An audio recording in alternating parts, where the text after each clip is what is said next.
Bonjour à tous. Aujourd'hui, je vous propose une vidéo pour corriger l'exercice sur les miroirs de Fresnel. Donc, c'est le dernier exercice qui nous reste pour finir la série de TD numéro 3. Donc, ce que je vais faire, je vais mettre l'énoncé à l'écran. On va faire une lecture commentée et après, on passera des explications pour bien faire l'exercice. Alors, en autonomie, bon, la situation l'oblige. Il faut essayer au maximum de travailler aussi en autonomie, en tout cas développer le travail en autonomie. Alors pour l'énoncé, voilà, je le mets à l'écran. Donc c'est l'exercice numéro 6, le miroir de Fresnel. Deux miroirs plans, M1 et M2, d'arête commune delta, font entre eux un angle presque plat, 180 degrés moins alpha, avec alpha très petit. On donne alpha qui vaut 3 minutes. Donc les miroirs, ils vont être, alors c'est des miroirs plans, et ils vont être positionnés donc perpendiculaires au plan du dessin. Donc ils se touchent par une arête commune, delta, ici au niveau du schéma. Et alors alpha, alors le 180 moins alpha, c'est l'écart angulaire qui est entre la trace de M de 2 et la trace de M de 1. Donc c'est ici, l'écart angulaire ici. Donc ce qui fait qu'entre la prolongation de la trace de M de 2 et la trace de M de 1, on a l'ouverture angulaire de alpha qui est un angle très petit. Donc 3 minutes, et je vous rappelle que 1 minute c'est 1 soixantième de degré. Donc la fente source S parallèle à l'arête delta, à la distance D qui vaut 1,7 m de delta, alors est éclairée en lumière monochromatique de longueur d'onde lambda de 0 qui est égale à 0,6 micromètres. Alors, comme c'est une fente source, donc là en règle générale ce qu'on fait d'un point de vue expérimental, c'est qu'on met un diaphragme devant une fente source, et donc on ferme au maximum la fente qui est de forme rectangulaire. Et alors, on la ferme au maximum, mais tout en laissant passer un peu de lumière, histoire qu'on y voit quelque chose. Et alors, comme la fente est fine, donc elle sera supposée cohérente spatialement. De plus, cette source, elle est supposée monochromatique, donc elle est cohérente temporellement, donc ce qui veut dire qu'on est dans de bonnes conditions pour produire des interférences.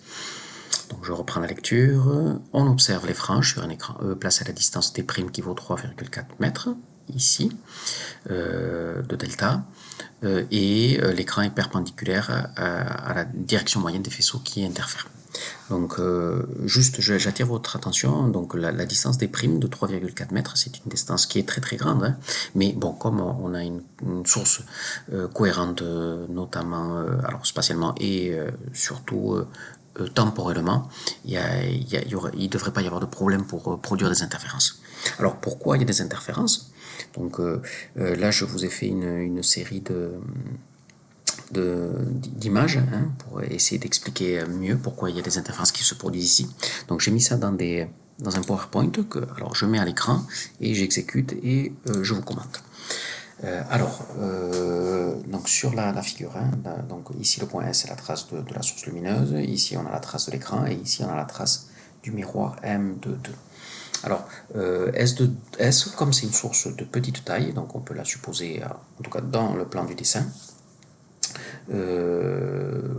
ponctuelle, donc elle émet des rayons dans toutes les directions de l'espace. Donc forcément, il y aura il y aura des rayons qui vont arriver sur M de 2, ils vont être réfléchis par M de 2. Donc quelle est la trajectoire de ces rayons réfléchis?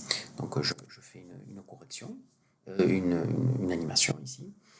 Donc l'image de S par M de 2, c'est le point S de 2 qui se trouve à égale distance du plan du miroir. Donc la construction donne la figure que vous avez ici à l'écran.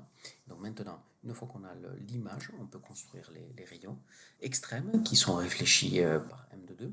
Donc ça donne ça.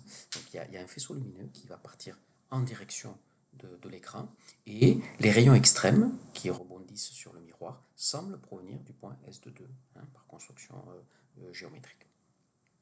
Alors maintenant, je positionne M de 1 et je vais un peu plus vite au niveau de la construction des rayons réfléchis par M de 1. Donc là, vous avez compris comment ça marche. Il faut construire l'image de S par M de 1 qui donne le point S de 1.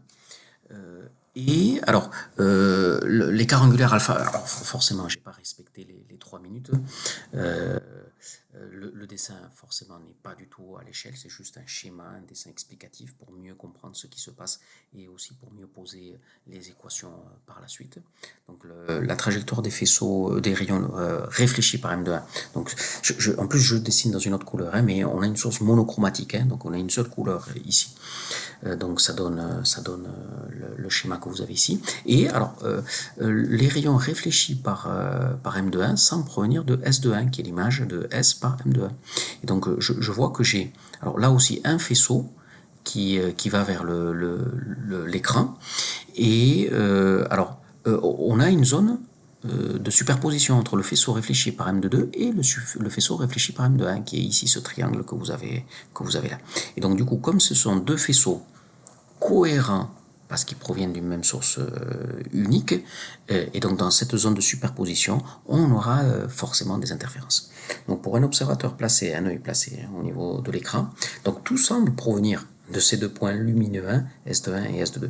Donc du coup, ici, on peut aussi se ramener au montage équivalent des trous de Young. Donc qu'est-ce qu'il nous faut? Il nous faudra la distance qui est entre les deux points sources, S de 1 et S de 2, et aussi la distance qui est entre le plan, qui est entre S de 1 et S de 2, et le plan du miroir. Donc là, la construction n'est pas très évidente, mais alors, si je fais si on essaie d'être un peu plus rigoureux, alors le plan qui contient les points S de 1 et S de 2, il n'est pas tout à fait vertical sur le plan du dessin. En toute rigueur, si on veut être tout à fait analogue avec l'exercice sur les trous de Young,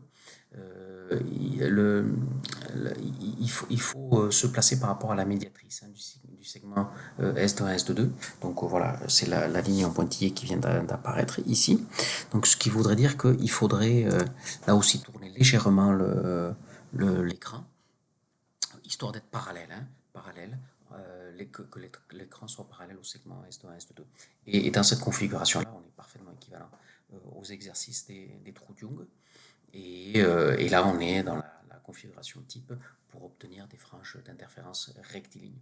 Donc, je fais apparaître sur ce dernier dessin qui devrait être le dessin de travail. Donc ici, le point O, qui est le centre de l'écran, correctement positionné par rapport au segment S2, S2. La distance X, qui va depuis O jusqu'au point M, et M, c'est le point là où on évalue les franges d'interférence. Et bon, ben voilà. Donc maintenant, il faut estimer, si on veut se servir des résultats déjà obtenus dans le cadre des trous de Young, il faut estimer la distance qu'il y a entre S de 1 et S de 2 et la distance qu'il y a entre le segment S de 1 et S de 2 et le segment et le plan du miroir. Alors, pour vous aider dans tous ces calculs-là, alors pour obtenir la première distance, ce qu'on a appelé le petit a ici, donc moi je vais me servir de cet angle-là qui est bêta, de cette ouverture angulaire bêta. Alors on voit bien que cet angle bêta va être fortement relié à l'angle alpha, qui est la donnée du problème. Et je vois bien que si jamais je mets alpha 0, ce point S de 1 sera sur le point S de 2. Donc ce qui veut dire que bêta est proportionnel à alpha. Donc il faut maintenant trouver quel est le coefficient de proportionnalité. Donc après, de toute façon, alpha étant petit, bêta va être petit, donc je vais pouvoir faire une série d'approximations pour le calcul de bêta, et par conséquent pour trouver le A qu'il faut utiliser pour copier-coller, je dirais, la formule des trous de Young. Après, donc ça c'est un premier temps. Donc je reviens à l'énoncé. Donc qu'est-ce qu'il me pose comme question? Première question, donc en supposant la fente de source S infiniment fine, écrire la loi I de X donnant l'intensité lumineuse sur l'écran en un point M du champ d'interférence de centre O, M est égal à X, on posera IO, l'intensité en O. Donc là, donc si je reviens au schéma, je le remets en grand. Donc ici, pour l'intensité ici, au niveau du point M, donc il faut estimer la différence de chemin optique, qui est proportionnel à la différence de marche. Et pour la différence de marche, donc on utilise le AX divisé par D. Le A, c'est la distance qu'il y a ici. Et ce A, il faut se servir du B, du bêta. Pour le grand D, qui intervient dans la formule des trous de Young, donc ça va être la distance qu'il y a de là à là. Et donc là, on va prendre ici en première approximation, c'est D. Et petit d, et ici D', donc ça me fera D plus D'. Donc ça c'est pour la différence de chemin optique qui me donne l'ordre d'interférence, qui me donne le déphasage et qui me donne l'intensité au niveau du point M. Donc après j'attire votre attention, donc ici au niveau du point M, il y a un rayon qui vient de M de 1 et un rayon qui vient de M de 2. qui interfèrent. Chaque rayon subit des réflexions sur des miroirs, donc il faut les retarder de pi chaque rayon, mais comme ils sont les deux retardés de pi, ce retard va se compenser.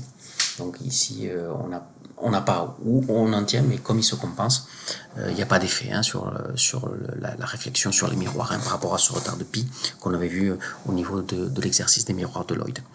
Et puis, je reviens à l'énoncé. Vite, on va en finir, histoire que la vidéo ne soit pas trop longue non plus. Donc, deuxième question, décrire les franges observées. Donc, comme on a mis l'écran parallèle, ça va être des franges rectilignes, calculer l'interfrange. Donc là, en partant de l'ordre d'interférence, on peut faire ce genre de calcul. Et le nombre de franges brillantes visibles sur l'écran. Donc là, je reviens au schéma, je le mets en grand. Donc là aussi, pour calculer le nombre de franges visibles, donc on va calculer combien de franges j'ai. Donc on fait la largeur du champ d'interférence divisé par la valeur de l'interfrange, comme on a pu faire dans les exercices précédents. Donc pour calculer la largeur du champ d'interférence, et donc du coup, là aussi, bon, j'ai un triangle, je vais me servir de l'angle bêta, qui est ici, donc qui est le même qui ici, mais forcément ils sont de chaque côté, ici. Donc il me faudra me servir de bêta, et j'estime comme ça, grâce au bêta, j'estime le L. Et donc du coup, le nombre d'interfranges, ça va être L divisé par I. Et après, il faut se poser comme question, alors est-ce que je pars de clair ou pas, et on répond à la question comme on a pu faire dans les exercices précédents. Donc voilà, donc j'arrête là la vidéo, et alors le temps de la poster, le temps de vous laisser réfléchir, je vais scanner ma correction et je la mettrai aussi sur eLearn. Donc allez, voilà. Donc je vous dis à plus tard pour d'autres choses.